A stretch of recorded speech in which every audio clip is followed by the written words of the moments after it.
الحمد لله نحمده ونستعينه ونستغفره ونؤمن به ونتوكل عليه ونعوذ بالله من شرور أنفسنا ومن سيئات أعمالنا من يهده الله فلا مضل له ومن يضلله فلا هادي له ونشهد أن لا إله إلا الله وحده لا شريك له ونشهد أن سيدنا ونبينا ومولانا محمدا عبده ورسوله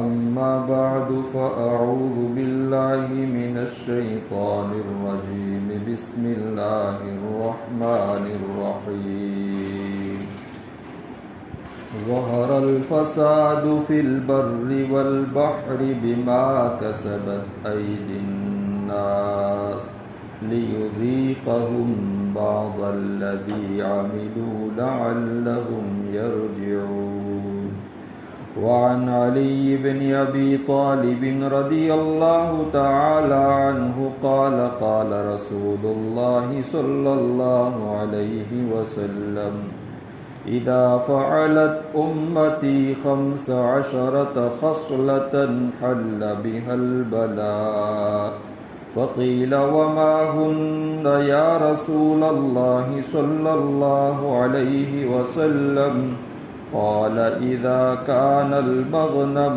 دولا والأمانة مغنما والزكاة مغرما وأطاع الرجل زوجته وعق أمه وبر صديقه وجفا أباه وارتفعت الأصوات في المساجد وكان زعيم القوم أرذلهم وأكرم الرجل مخافة شره وشربت الخمور ولبس الحرير واتخذت القينات والمعازف ولعن آخر هذه الأمة أولها فليرتقبوا عند ذلك ريحا حمراء أو خصفا ومسخا أو كما قال صلى الله عليه وسلم. محترم و مکرم عزیز بزرگوں اور دوستوں،